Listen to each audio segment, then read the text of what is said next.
right, let's do it. Welcome to In My Bag with Backpack Jeff, where we connect with ordinary people doing extraordinary things. And today I got a few special guests with me, ladies and gentlemen, Ray and Nate. Man, these are leaders, pioneers right here in the DMV area in the trucking industry, man. They're going to tell y'all all about it so that you can get yourself into it, so that you can learn how to make money in it. Y'all know what we like to say, man. We want to help you get in your bag so you ain't got to chase that bag. What's going on, gentlemen? How y'all feeling? Man, all is well, all is well. I'm in my bag. he said I'm in my bag already. My bag. In my bag moments, man. So tell me who you are, how you introduce yourself. Tell me what do you do? So a lot of people know me as Big Snow from the Quarter Ticket Club. Number one trucking community in the world. My mother called me Nate, and my close friends call me different things. But to everybody else, I'm Big Snow from the Quarter Ticket Club. Okay. I'm Ray from the Quarter Ticket Club. Actually, Ray don't play. That's my mentor who brought me in the trucking industry, teach me the ins and outs. Actually, who created all this, the comedy, the content creator, and number one instructor in the world. I love it, man. I love it. So tell me, Nate, how'd you get into trucking? Like, is this something when you was younger you said, yo, I want to get into trucking, or did you see an opportunity? Somebody passed you the information? How'd you get into it? Well, I got into trucking. It's what God put on my lap when I finally made a decision to change my life. It was the first hustle that I can make some real money with. You know what I'm saying? That was legit. Mm-hmm. So I didn't have to go. You know what I'm saying? Work at McDonald's or Walmart. No shade or none of them, but it literally just it fell in my lap. You know what I'm saying? But I always wanted to get into. Not that I wanted to get into trucking like when I used to go to prison, because I've been to prison. You'll be like, what you doing when you go home and stuff like that. And the Right. CDL was kind of like not a cool thing to say, but something legit that you could say that was obtainable. You know what I'm Right. saying? So all my bits, I'd be like, yeah, I'm gonna go get my CDL. And then when I rewind my tape in my mind, my mentor that actually mentored me in the trucking, I remember being in the streets and seeing him in a truck. Mm-hmm. But I didn't know that I ended up being trucking back then. I just like seeing him like in a truck. It was foreign Right. to me, but God don't make no mistakes. So that probably was a seed planted. You know what I'm Yeah, saying? for sure. But I ain't get into trucking. God put trucking on me. I love it, man. I love that attitude. I love that philosophy. Ray, how'd you get into trucking? So you said this is your mentor. Yeah. How did y'all connect? How did he introduce you to it? And what was like the selling point, right? Because it's got to be a selling point in terms of trucking, right? Like nobody gonna come to you and be like, yo, here's an opportunity. Like something had to make you say, I trust this dude enough to, know. So it really wasn't a selling point from his standpoint. He went back in. I was still on the streets. We was communicating, and I had caught a case, and I kind of knew I was going in. So my youngest child mother, her mother was like, look, if you gonna leave the streets, I'll pay for you to go to school. Didn't happen. I end up going in. So then as I go in, he come home 2 weeks. So he in school. So I'm talking to him on the phone. He like, look, I'm about to get a CDL. So I just hear him, look, I'm about to get a CDL. So, my daughter mother like, yeah, I seen him. He go to school with another buddy of ours that came home from prison. So they going to school together. So he get a CDL and he tell me the money he making. But I'm in there studying the whole time. So I'm in there studying. So I'm like, all right, that's what I'm going to do. But I'm studying, like he said. I'm going to get a CDL, but I'm studying. I don't really know if that's what I'm going to do. Right. So I go home, I get a CDL. I get a CDL my first year home. So I'm driving for a company. I end up getting fired. I called my man. Was like, look, I need a job. He was like, hold on. He's like, call me back in 10 minutes. Then he called me back and said, you need what? Man, go ahead, man. Stop playing, man. Look, come down to the yard tomorrow. So he went down there, man. Went and bought a truck, showed me the ins and outs, how it is with buying a truck. And was like, look, man, you know what I'm saying? Here, drive the truck, man. You know what I'm saying? We're going to get some money. Mm-hmm. And it's led us right back on the same path again. Right. So when you when you say, right, like making money, because we were talking right earlier, you know what I'm saying, like to be able to make things practical, because a lot of young audiences audience members, and then also the young cats, you know what I'm saying. We talked about the work that I do, juvenile detention centers and stuff like that. You don't have to give exact figures, but roundabout, you know what I'm saying? What could somebody who drives a truck, has a CDL potential, earning potential, what that look like? Earning potential for no less than $1,000 a week. That's the minimum. Okay. Maybe bad week, maybe 800. Mhm. You know, maybe miss a day or two. Right. 800. But for someone who, you can't even get that working with a job with a degree somewhere. Facts. So, and all they asking you to do is drive.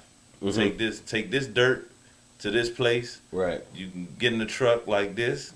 Yeah. You can talk to your girl. You can, you know what I'm saying. You can still handle your business. The kids' school call. You can still answer. Right. If And that's and let me interject. And that's 100% what he's saying. But on a more side to that, if you can, and they can, and you know, for young cats that's watching this, if you're a young cat, so you got companies, you got huge companies that'll pay you, that'll give you $10,000 sign-on bonuses and pay you $75,000 a year. That's 85. You got companies that'll give you a sign-on bonus of $5,000 and pay you $100,000 a year. Now they gonna work the hell out of you, and Right. you know you ain't gonna really have no time. Like you gonna have benefits and all that type of stuff. Yep. So if you compare CDL jobs to, you know, I like to compare them to doctors' degrees. So you got a RN or something like that. You got a registered nurse. The average person with a CDL make more than a registered nurse. An average owner operator in the dump truck industry make the same as a pediatric surgeon. You know what a pediatric surgeon is? Mm-hmm. You and you know how long you gotta go to school to be a pediatric surgeon? Long time. I think it's like 8 years of after high school. Eight Right. to 12 years after high school. So with our CDL program, how long you gotta go to school for? 30 days. So 8 years compared to 30 days to get a CDL. Now CDLs have a wide range of driving. You know what I'm Right. saying? And on the easier side of driving, you can make you, like you said, 1,000, 800, 1,200, 1,500 in that range. But if you want to go, if you want to be And a that's driver, staying local, right? yeah, that's Yes, staying sir. local. If you want to go over the road with, over the road for Amazon or something like that, Right. then you can get you to 75 to 80 to 100, or you can get you 65 with 25,000 a year worth of benefits and stuff like that. Right. So the CDL is a wide range. You want to go local, you're gonna be from 8 to 1,500 a week. You know what I'm saying? I Mhm. know local dudes right now that drive for somebody that I know, they make $2,700 a week, like Wow. faithfully, and they local. So CDL is you pick your poison. It's like, Right. okay, I'm gonna Depending on go how much you want to work. how much you want to work. Is Exactly. so you can essentially write your own paycheck in it, depending on how hard you want to work, how long you want to go. Correct. So tell me this, like, so how do you all get the contracts and stuff like that? Because that's one of the things that I've always wondered about, like the trucking industry is, number one, how do you get the contracts, and then also like I've seen a lot of courses out here on truck dispatching. Mm-hmm.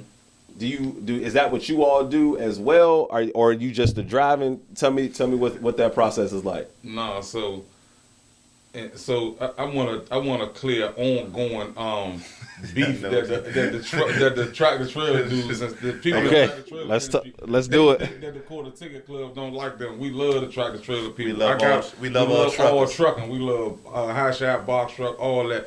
I got a tractor. I got high shot, all that stuff. So wait, there's a difference in that's what I'm getting to, because you asked Okay. me about dispatching. right. And in the dump truck world, we don't dispatch like this. So dispatching is like we dispatch, but it's not like how you thinking dispatching is. So the courses people selling on dispatching is, you know, them getting on the load board, and it's for freight going to far over here. So Right. you get on the load board, or you with a company, you find a tractor or something like that to ship it or high shot, and they're gonna pay you one price and you give them another price and you take what's in the middle. Mm-hmm. That's dispatching. It's probably some money in there somewhere. I know the tractor trailer game My buddies that I talk to, the rates are a little messed up, because the economy messed up. But it's some money in different places in it. But to answer your question, no, I won't do the dispatch. So in the dump truck world, a lot of stuff, well, majority of it is all it's all relationship based. Okay. It's all relationship based. You got a relationship with this company or this broker. I don't even want to use the broker word, but you got people that have work or have relationships with companies, and then they got to work and this, that, and the third. But everything is pretty much kind of word of mouth or relationship based in the dump truck world, at least from my aspect. Okay. It ain't no dump truck load boy where you go in there and pick loads Yeah. like you would with tractor trailer. So you got to get contracts with different companies in order to work with them in the dump truck world. Mm-hmm. So you gotta get a relationship with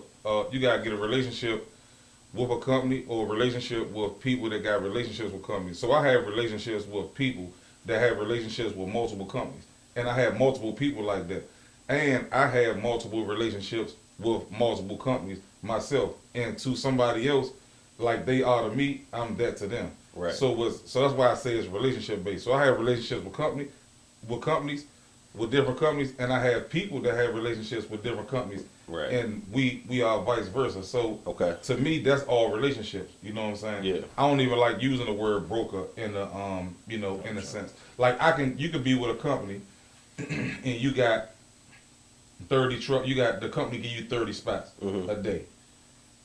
I got the same credentials as you. I can go to the company and get it as well. But you, my man, oh yeah, let me get 5 spots from over there. You know what I'm saying? I got 10 over here and I got such and such over there.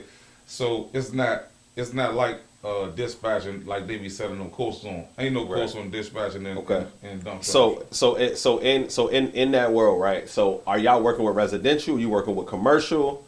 Who y'all working with? More commercial than residential, Mhm. because it's gonna be a big project.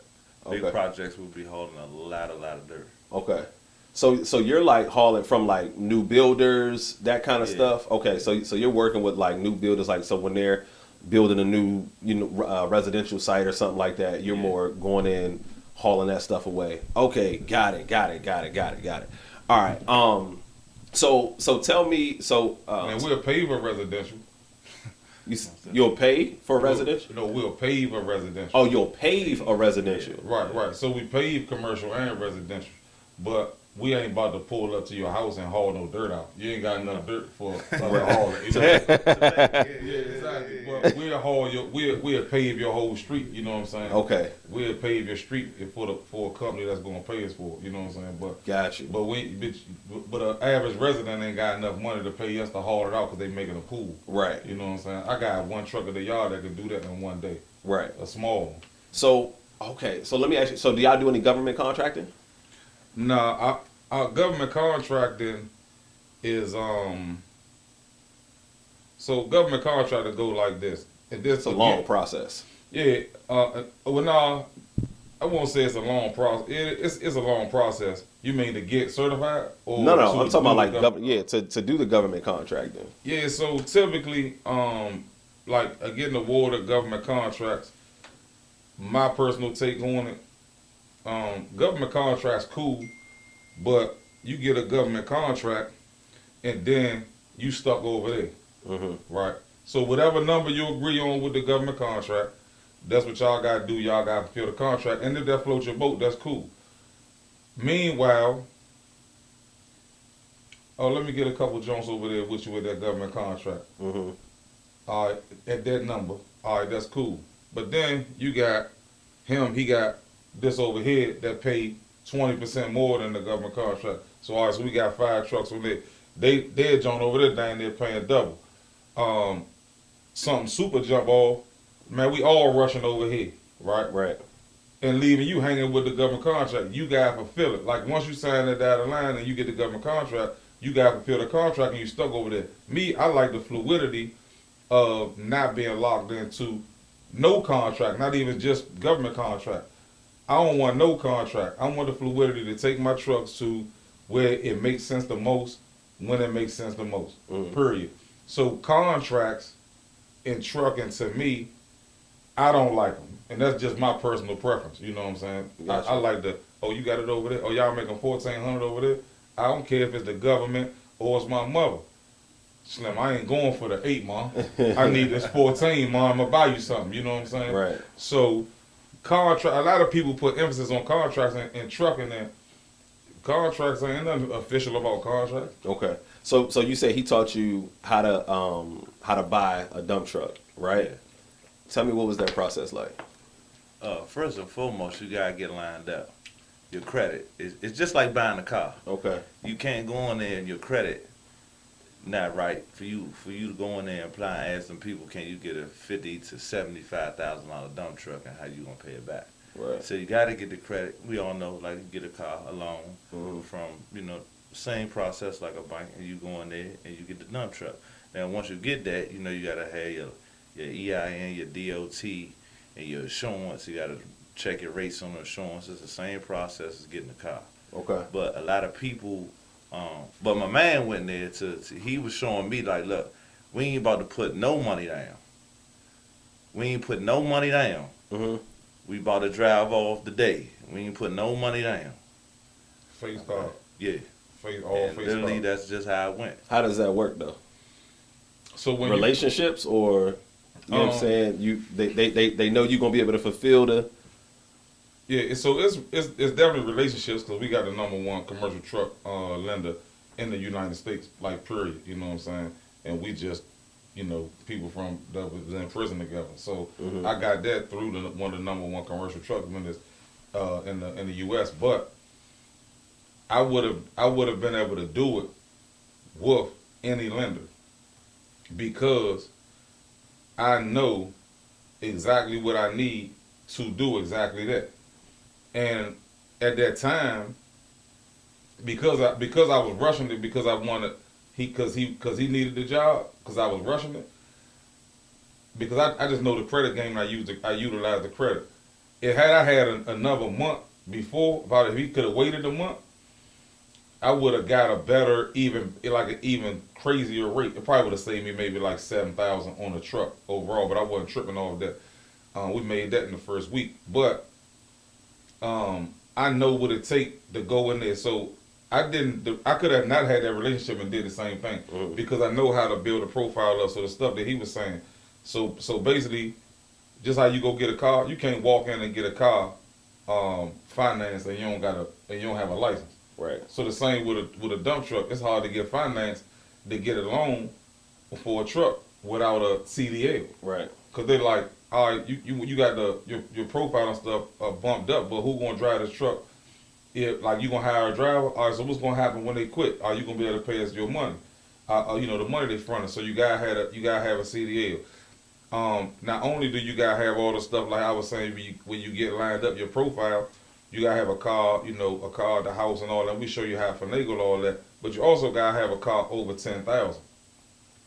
He ain't know that, because all his cars were over 10,000. But you can't have so you got different tiers of different cars. So you got over 10,000 cars, then you got over 50, then you got the 75,000 jump. My profile so strong, I done had personal vehicles over $75,000. I got a personal vehicle over $75,000, and I had one when I went in there. So it put me in a different tier. So when I give them my ID, it could have been with my lender or anybody else. They'd have looked, they say, oh, him? Oh, no, get that to him. He good. He straight. All I gotta do is sign the paperwork. Yeah, got the credit profile, got the work to be able to back up. You know what I'm saying? And be able to pay it back. Now that makes perfect sense. So tell me, right? So, you do a lot of work with hiring, I guess, prisoners, felons, prisoners.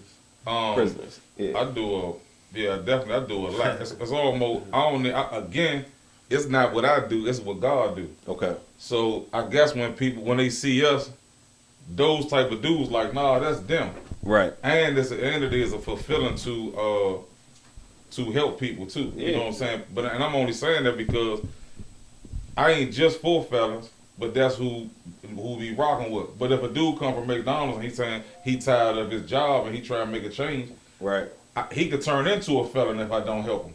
So come on. So anybody that's can. good. Yeah. So Amen to that. He definitely You can turn feel me? into, Yeah. you know what he I'm could saying? turn into a felon if he ain't one. So I'm Right. gonna help him.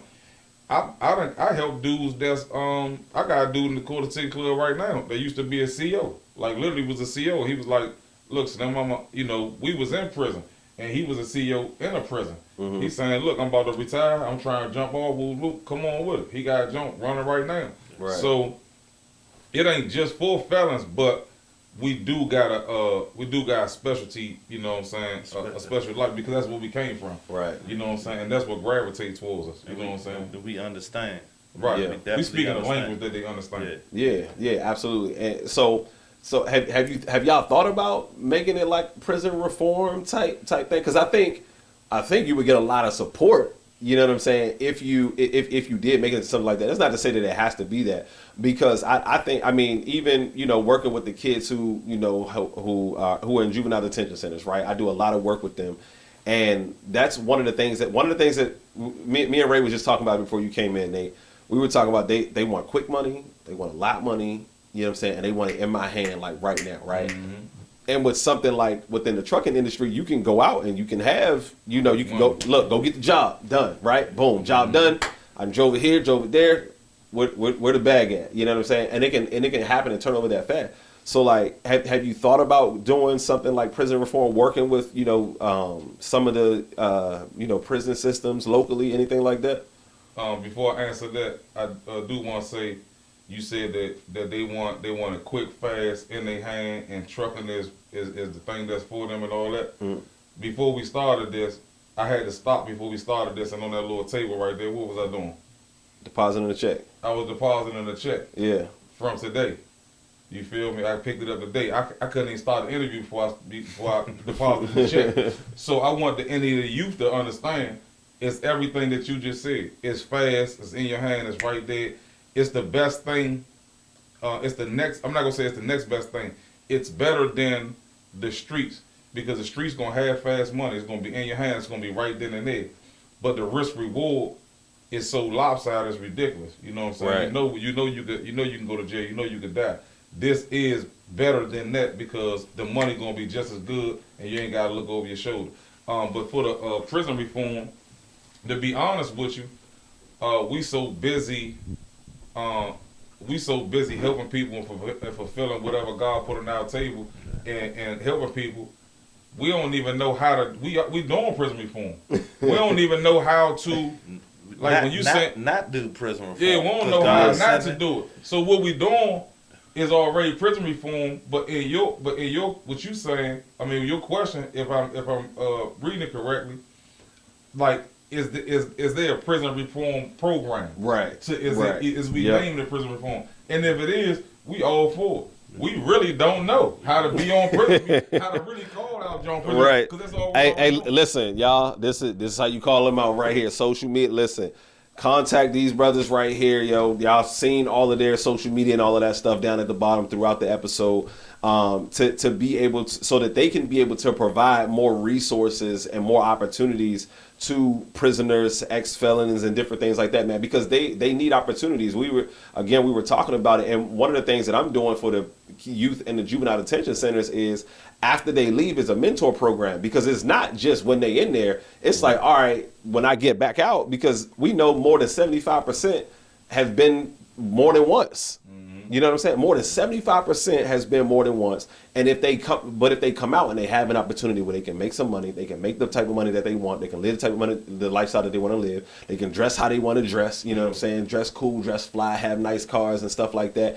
Be able to kind of, you know, in a sense, own and have their own, you know what I'm saying? They'll feel more of a sense of accomplishment being able to do those things, man. Absolutely. You said been more than once. My first bit was in 2002, I think, and when I left, I think I went home like 2004 or something like that. But the guy said, I was in a class in there, and he said, I'm gonna be honest with y'all. Statistics show that 85% of y'all gonna be here. So he was like, so 15% of y'all, it's only 15% of y'all gonna stay out. And I remember telling myself, I'm 15%. I ain't coming back here. I was like, I ain't part of the 85%. Right. So I did 2 more bits after that, 2.5 more. I went to the feds, and I couldn't understand He told me on my first bit, Yeah. Right. 85% of y'all coming back. Right. And I was sure came back. So, had I known about trucking, had that same guy, that class I was in, like it was a interview class or something. Work, which- Work what's release. that? Ready. What Yeah, they like call a it? Like readiness or building job resume, readiness or job yeah, readiness. but Yeah, but to be honest with you though, that class and people to be like, they don't, you Yeah. know, they ain't use that stuff or nothing like that. That class right there, I aced every interview I ever been on, crushed them. I Right. crushed every interview I was been on, but I never got the job because of my background. Mm-hmm. I had the state highway administration call me back 3 times, and they was already like, Slim, you hired. My fingerprints came back and they was like, we can't do nothing with you. Right. But every interview, I smoke any interview, you know what I'm saying, because of them. You know what I'm saying? So it was a good program, but Definitely. that F on my jacket was a little bit different. But I didn't mean to get off topic, but No, that was right. That was right on topic. So tell me about so you more than once. Yeah, more than one. Okay. And he, Snow like to focus on that. I like to focus we on. bumped into each other more than once. No, we That's did crazy. 2 of them together. We did 2 bids together. Okay. So I did 3. He did like 4. And we did 2 of them together. And we bumped them. We Keep bumping into each bumped other. into each other. Right. So I like to focus on.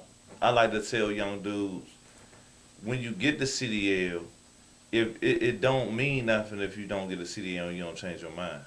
Because Right. if you go home and your girl make you mad and you slap her, or somebody in the streets make you mad, you still carrying around a pistol when you shoot them, the CDL is not being used. Right. You can say your family with the CDL. Mm-hmm.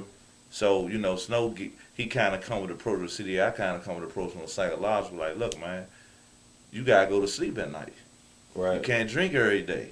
Yeah. You know what I'm saying? You're gonna have to go to your girl. She gonna keep you online a little bit, Mm-hmm. but it's also gonna be a pull because you're gonna have to change your mind from the friends that you have. Because if you got to get up at 4:00 in the morning, and everybody around you, if they work, If they work. Right. you got to go in the house Yep.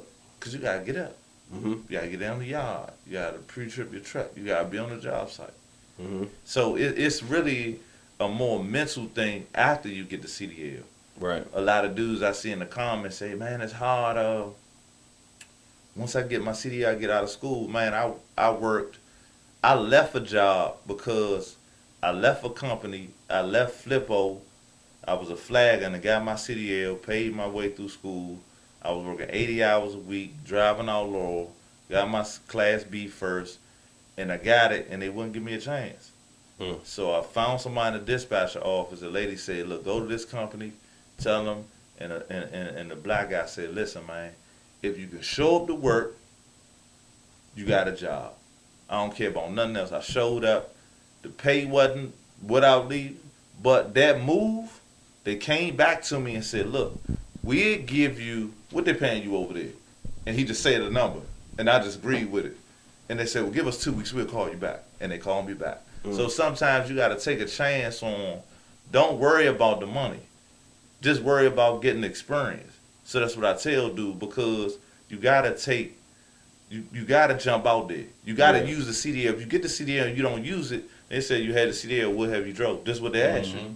So when you get in the truck, we see your knowledge of understanding of the truck. Right. Because every day a job site is different. Yep. So let me ask you, right? So I also did a bid, man. It's 26 hours long. 26 hours. 26 hours. I'm saying 26 hours can have the same effect. Hey, so listen, right? It took me about 12 hours to feel like I was losing my mind. I'm claustrophobic. I'm a control freak. I don't like big dog. They made me so mad one day, bro. It was Sunday, right? Over the weekend when it happened. They let us watch the whole Sunday NFL countdown. I'm like, oh snap, game's about to come on. I'm good. I'm getting out of here tonight. I'm straight. Sunday NFL countdown, 1 o'clock. I'm like, all right, football music coming on. Lockdown. Who? Nah, lockdown. Everybody go to your cell. What? Lockdown. You let us watch the pregame show to get ready for the joint. We can't watch the game. We didn't come back out until the 4:00 games was like in the second quarter. I was like, bro, what? So like, what was your experience like, and how mentally, you know what I'm saying? Do you think that played a part? And then also, how did you transition your mind? Because mentally, that's a taxing thing to. I did 26 hours and I felt like I was losing it, right? Multiple bids, multiple of those, you know what I'm saying, extended bids, you know what I'm saying? How did you handle yourself in there mentally? How did you transition your mind mentally after? Say that over again, but right after I say this. Ask that question over again after I say this because the TV jumped. So they cut the TV off when you after the countdown. But imagine being out on the tee and there's nothing but homies on there, and then you got 20 homies and you got 20 Migos. And the Migos want to watch Telemundo, and y'all trying to watch it. Not they want to watch Telemundo though. They trying to watch the soccer game. They trying to watch soccer. Y'all trying to watch football. You feel me? Y'all trying to watch BET.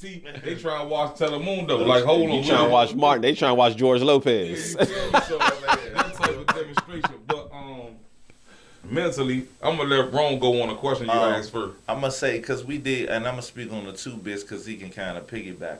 I think on my first bit, I had probably 3 or 4 years in, and I had 10 years. I think I started to, my man say I started to go crazy. My man was going crazy. So I started to read the dictionary. So I had a psychology dictionary. So I came on a tier. But that's kind of crazy in itself. Nigga just started reading the dictionary. So I come on a tier, and I got this word, you know what I mean? Mm-hmm. And it's called psychobabble. Mm-hmm. And I said, so he started calling me Psychobubble. Psychobubble. That was his nickname. So the first bit was like that, and I used to read. We used to give me books. He's like, "Look, my sister sent me this book, man. Read this book." So the third bit, really like, is where I really realized how powerful education is. Because every time I went to prison, I used to read, and they give you something to talk about. Mm-hmm. It just give you it take your mind out of prison. Reading takes you so further out of, like, it's like you're not even locked up. Right. So I think the last time I started to read and really understand, like, people, and then understanding myself, and then understanding how the environment plays on how I react to certain things. Okay. And for real, I just read. I just read and work out. Read and work out. So after you got out that third time, that's when you looking at the CDL and stuff like that, right? Like, did you feel a transition shift? Like was it after the first book that you read where it's like, yo, my mind is different, I'm thinking different, or was it like after what? And then what specific? Are there any specific books that you read where you was like, yo, I would recommend? So one book changed my life. It's called Spirit of a Man by Iyanla Vanzant.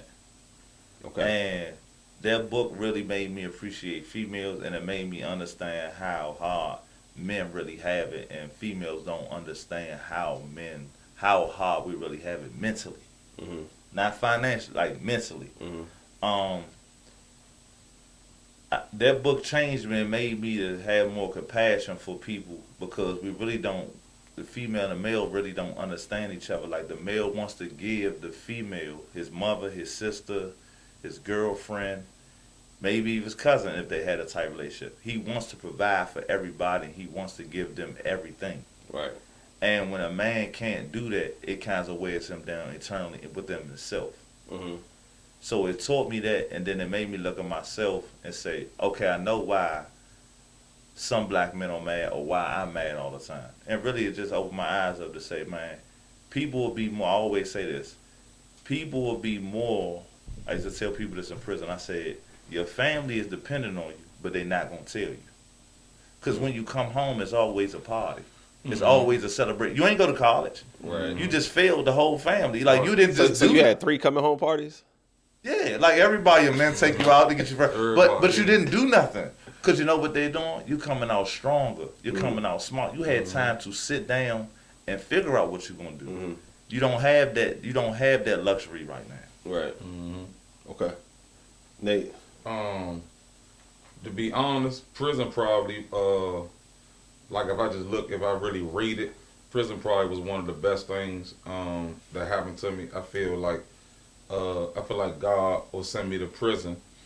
He would send me to prison to prime me. I think prison for me was what boot camp is to a youngin' that go to the military or something like that. It's just the army on steroids. It's the army for street dudes.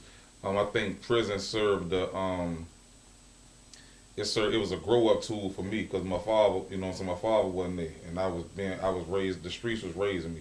So then I was raised by the streets, but the prison was the when you really grow up, when you really become a man. You know what I'm saying? The grandfather of the streets. Yeah, it was the grandfather. You know what I'm saying? That's the grandfather of the streets. The streets was my father. The jail was the grandfather.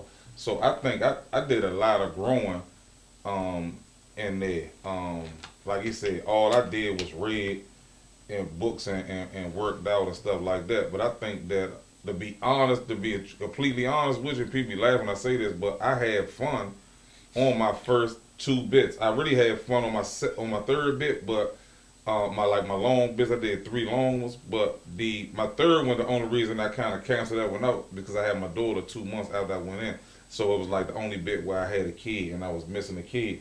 But those other 2 bits, I still was essentially a kid. You know what I'm saying? Mm-hmm. I met great people. You feel me? I got homies from each and every bit that I did. That's great friends right now. And I got business partners that I met in prison. Yeah. In prison, I was in the best shape of my life. You dig what I'm saying? It was a mental. Prison wasn't just a physical place. It was a mental place. It was a place of mental solitude. It was mental warfare. It was everything that the world got to offer just condensed in one. You got everything you got out here is just condensed in one. So I sharpened my mind, body, soul. I went to church every Sunday. Bible study every Monday. In every prison I went to. You dig what I'm saying? Yeah. And I was always a civilian. You feel me? It was just prison wasn't a bad place for me. Now it might be a bad place for somebody else. It wasn't a bad place for me, to be honest. I did a lot of growing, a lot of intellectual stuff. You know, I don't say I like the prison, but if I could, I would go back to prison for a weekend 3 times a year. So if I knew I can go home after that weekend. Yeah. Prison serious though. Like really, you ain't never sat. When the last time you really sat, you was really alone for a whole day? It's been a long time. That's been forever. You know what I'm saying? I can't even tell you. Back in maybe 2013, 10 years ago. It's glory in that though. Yeah. You want to sit by yourself. You dig what I'm saying? You should be able to be locked in. Like how they locked you in. You should be able to lock yourself in. Yeah. Like when I get the mansion, probably next year, when I get the new jump, it's gonna be on the compound, the QTC compound. It's gonna be a jail cell. I'm building a jail cell in there. Anybody free to lock themselves in. You feel me? It's gonna be set up just like the Jones in there. 2 bunk beds, boom, bars, all that. Stuff you want to log in, Slim. And you don't got no cell phone at the jump. Ain't no service in there. So if you try, ain't no logging in with your phone. Bricks gonna be in the basement. You know what I'm saying? Go up in the hyperbolic time chamber, wild, yo. but I'm telling you, it's some good in it. And I want to say this. Really, if you think about it, I always say prison is nothing but a university. If somebody send you books, what's the difference between college? You're away from your family, and you pick the curriculum, and they feed you just like college. It's no different.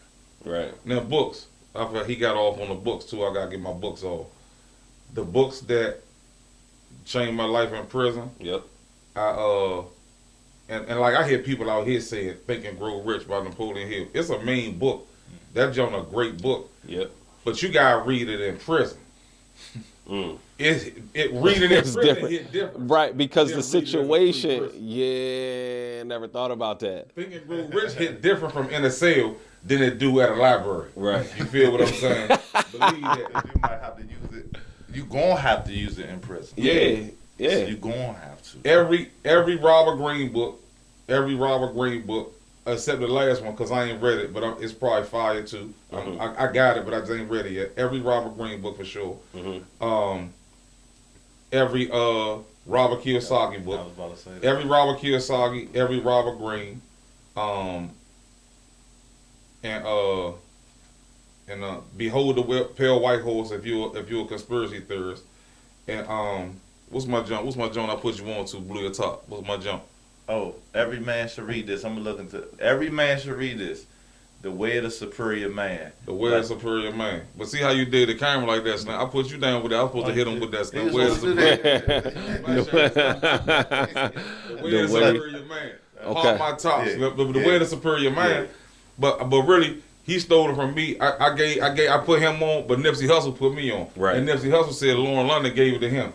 So I stole that, then gave it to him like I came up with it. And he just gave it to y'all Hey, yo, like I he found came this up with it. joint, yo. You know what I'm But saying? no, it's a serious book on how we think and the females. Like, this is a mean jump. It's just a good jump. I usually don't tell people this jump right here because my man put me on and it was mean. And I ain't read it in a long time anyway. But they got some jumps called it's like a series of them. But it's a jump called the Wealth Code. The Wealth Code is by a totally different dude, but it's almost about the it's kind of like Rich Dad Poor Dad. It's kind of like Rich Dad Poor Dad, but like a updated version. That was a mean jump that I went in there. But I know we getting along with it on the books. You good? I love it. So all those books are books that you just ingest in your mind and they better you. They better you. Right. But an actionable book, and people probably won't get this, but an actionable book, this jump right here, everybody gotta get this jump. It's the Young, Rich, and Broke, Fabulous, Young, Fabulous, and Broke by Susie Orman. I don't know if that's how the title go, but Young, Rich, if you see Fabulous, Broke, and Young in the same title, and they got Susie Orman on it. But I'm gonna tell you why. I read the book. In there, I implemented what she told me in there about credit. It was just a chapter in there. She started breaking down credit and how you supposed to do it and all that. I jump on the phone in the jail. I get to run it. I tell my sister, look, tell them do this for my jump. Oh, I get this card for me. I start paying on the jump for me. Boo, boo, boo. I fixed my credit in prison because of Susie Orman. And because of that book, a mean book, the jump mean. But she had a whole bunch of other stuff in there that you could implement too. But that book right there, I came home with like a 740. Yup, Susie Orman, the money book for the Young, Fabulous, and Broke. That's a main jump. Every young dude, whether you in or out, should get that book from Susie Orman. Shout out to Susie Orman, wherever you at in the world. But I fixed my credit in there. I came home with a 740 credit score. And when I got into trucking, about a year or so later, after I came home, or under a year later, I had a bumped up credit score, and I had 2 trucks, and I was pouring all my money into the trucks, and then I leveraged my credit, and that helped me keep my business afloat. You know what I'm saying? When the devil was trying to send me back to the streets, like, oh no, you want to be a trucker, do you? Yeah. I said, nah, Slim, but God got me, and I tapped into my credit, and then it's been game time ever since. But that's there on the books. That Susie Orman jump, you can implement that today. Okay. So who taught y'all about the business of it, right? Because it sounds like this isn't just get in the truck and go drive, and then you get Definitely not. No, not at all. Like, how did you learn the business end of it, and what is the business end of trucking, dump trucking? The business end of, who taught me the business end of the trucking? I would say it's probably a mix of trial and error, hardship, upship, you know what I'm saying, and listening.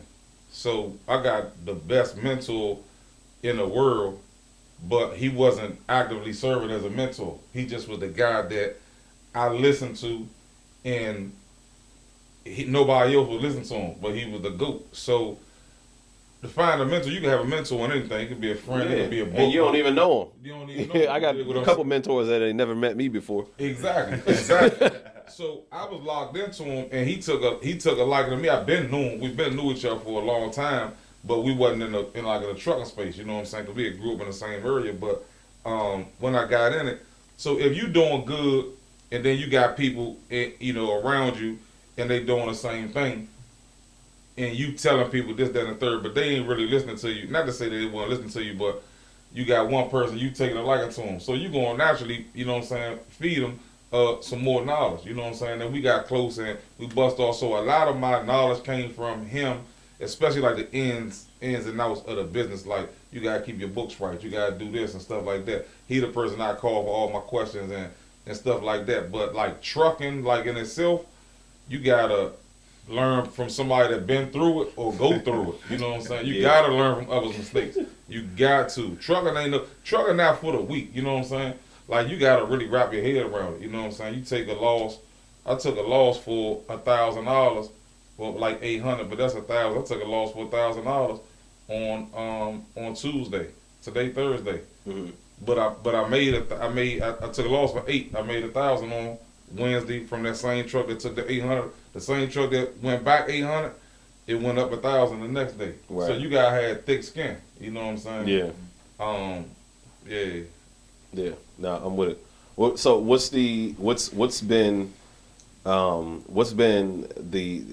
lesson that you learned through trucking so far? How long have you been in it? Trucking, Year or two, something like that now? No, 3. 3 years? Oh, dang. Yeah, That's crazy. Yeah, 3. Dang, it has been 3 years. Yeah. That's crazy, bro. Okay. Yeah, Yeah, because I'm thinking about when I met my wife. It's been 3 years ago. Well, being as though this my man, like you said, hardship, man. We've been through some hardship trucking together. It's definitely taught me a temperament. Uh-huh. It definitely taught me a patience.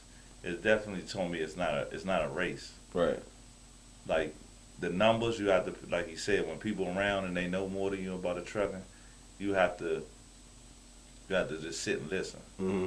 You have to watch. You have to see how they truck. You got to see the grind. You got to see, okay, this is how business is ran. You got to understand with, like you said, well, how you pay your driver, how to fuel, what's the distance between the job, the rates of the job. Because, sometimes the rates get crazy. They don't add up, but you still got to make money.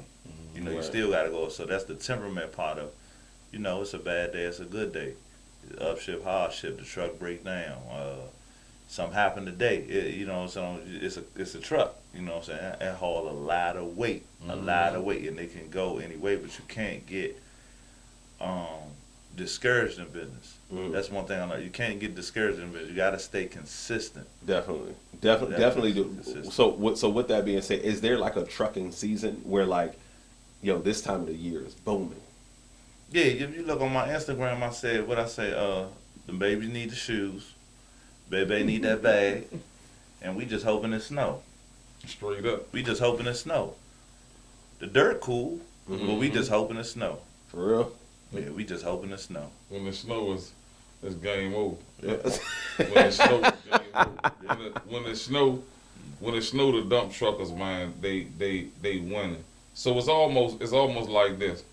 So if pump all year, it's just pockets in there that Right. you could be like it's not pumping. Right. So in the wintertime, it's still pumping, you just got less options. So you Okay. got less options with the chance of snow. So you got less options, all right, boom, we just gonna rock with the less options, right? So technically, so a dude that don't do snow, he'll say that the wintertime is a slow season because he got limited options. Anybody that say it's slow in the wintertime or they ain't no work in the wintertime, they not hustlers because they don't have enough connections, they ain't grinding, and if they even saying that out their mouth, they they're not optimistic enough. They shouldn't even be in the business. That's my personal thing. But in the wintertime, your options get slow because a lot of stuff slow up. Asphalt, it's too cold to do asphalt, and some construction stuff, like if it rain, it'll be wet longer because the stuff not drying. Stuff like that, right? But we still working because Right. we got options. But we got a chance of snow. If it's snow, it'll make up for any day you ever miss. It'll make up for a day you missed in the summertime. Right. You feel what I'm saying? But then once that's over, the summertime come, the floodgates open, you got too many options. You Right. turn the Jones down. Now, I don't want that. Yeah. So that pushed the race So up. that's So, when the rebuilders are building the houses again, all of that kind Right. of stuff. so if you said it is there a booming season, on one hand, the summertime is a booming season. But if you if you do snow, Right. if we get a Wintertime. blizzard, that Jones, you might don't even work the summer. You like, I'm cool, I'm gone. You know what I'm saying? There's some dudes' trucks been in the yard, ain't been moved. They never, Snow. they only move in the snow. There's some people that really got trucks. They only move for the snow. They only moved on the winter, the regular season. I mean, they say we're supposed to have one of the worst winters, That's you what I'm know, saying. in like 10 years this year. When I disappear, you can be like, "Dang, he did tell me that." You know, you ain't see him no more. You like, Slim Ray, where your man? No, Slim, he was Out of there. You know what I'm saying? Gone. So everybody who know, get you some sleep now. Yeah. Get you some sleep now, because when it snow, ain't no sleeping. No, Yeah. ain't no sleep outside. Oh, Outside. Outside like crazy, man. Okay. All right. I love it, man. How can people connect, get hooked up with y'all, be able to get their CDL? What's that process look like in terms of being able to connect with y'all? So we have Maryland CDL, the #1 trucking program in the world. So we have class from 9 to 12 in the Forestville area. We have 2 payment options. You can reach out to me on Instagram. It's Ray_don't play. The play is with 2 Y's. Or you can reach me at 202-590-0800. Call me anytime. I'll bust it up with you, man. Give you the ins and outs. We're going to train you on your walk around. We're going to train you on your air brakes. And we're going to train you to pass the test the first time. We don't want to hear the second time. And we have the ELDT class. We got hold on before he finished that. I'm gonna finish it up for you if you don't mind. He gave y'all the wrong number. His number is 202-509-0800. He said 590. His number 202, 509-0800. And the thing he was saying, because this big, we the only school in the U.S., in China, and anywhere else in the world. We the first and only school, black-owned school that has a virtual CDL training program. So we got a virtual CDL training program. You can put on your VR goggles and actually train with us like you outside training. You feel me? You could be in your comfort of your own home and be training as if you was outside on the training site crazy. and everything. You should have bought that. Someone man can see it. It blew his I mind. know. I ain't even think that. Blew I his ain't even mind. think that. Yeah, it blew his mind. Yeah. Black Elon Musk, Prince George's County. Yeah, Black Elon Musk. That's the first VR training program in the world. So we got training. We got training on the weekends, and we got scheduled training during the week. If we work with people's schedules, but you can train from the comfort of your own home with our VR program. You can get at me at the Quarter Ticket Club on Instagram. I got the Quarter Ticket Club on TikTok, but I don't need to do the TikTok like that. I probably should. You can hit me at 301-450-4550 or something like that. But you could just go on any of the posts, text QTC in there. If you want to learn about the dump truck game, if you want to learn about getting into the trucking game or the credit or stuff like that. The Quarter Ticket Club itself is rooted in trucking, but not boxed in too. So you can come into the Quarter Ticket Club and learn about real estate or e-commerce or infinite banking or stuff like that. But we so known for trucking, people get drawn in like that. And the reason it's like that, once you get into trucking and you start making all this money, but then you gotta have other ways that you gotta do something with that money. You know what I'm saying? You gotta invest that money. We got the stock club dude coming on in January. It's a whole bunch of stuff, you know what I'm saying? Yeah. So you can get at us on the internet. That's the best way to get to us, you know what I'm saying? You could also email us at support team at marylandcdl.com. But if you want to find us, you're going to find us. And if you ain't heard about us, we want to drip on your timeline anyway. Yeah. Most definitely. In your timeline, in your barbershop or your hair salon. or at the nearest MVA when we up there taking somebody to get their test. Absolutely, For sure. man. Absolutely, yo, man. Listen, connect with these brothers, man. Like, give somebody you know an opportunity. You know what I'm saying? Look, you want to give them a Christmas gift. This would be a great Christmas gift for them. You want to give them a New Year's gift. This would be a Oh, great. show them the gift, man. The new hottest New mask year. in the world, man. Yeah, You know what I'm man. saying? We're, oh, dang, Oh, it's if up y'all there. ain't Hold on, I got- got y'all it. got a Ray mask, Yeah, they gotta get a Ray their mask. face man. ain't gonna be right. You feel me? You know what I'm saying? You can y'all can should've go and went- grab one of these. You know what I'm saying? They come bearing gifts. Y'all know I real appreciate when everybody, you know, when they actually come bearing gifts. You know what I'm saying? This gonna prepare you for the winter time right here. Because once it get cold and it starts snowing out there, man, you gonna need you one of these, yo. And a matching shirt. And it match the shirt. You know what I'm saying? The bread colors. You feel me? For sure, for sure, for sure. I can dig it, yo. Hey, listen, I I wanna- appreciate y'all. Before you finish Yeah. off, man, I wanna thank you and appreciate you for even shedding some light on us, man, to give us the opportunity to come up here and talk to you, man, because it's a well needed conversation, and we just happy that you brought us up here, man, and we want to give you your flowers and thank you for even inviting us up here for sure. I appreciate it, man. My goal is to connect with as many entrepreneurs as I can, man, and people who are doing things in the community, yo. People who are in their bag, man, operating in excellence, you know, completely focused in their zone and operating at a high level. And those are the people that I want to connect with. And I see it, you know what I'm saying? I connected with Ray a long time ago, man. And it's funny when you connect with somebody, it was like one or two times and just never lost connection. You know what I'm saying? So that's when you connection. Yeah, that's when you know it's real, man. So I appreciate y'all, man. Thank y'all for coming on, telling y'all story, yo. We gonna get some people signed up, man. Y'all know the motto here, yo. Always stay in your bag, so you never gotta chase a bag. Till next time. For sure.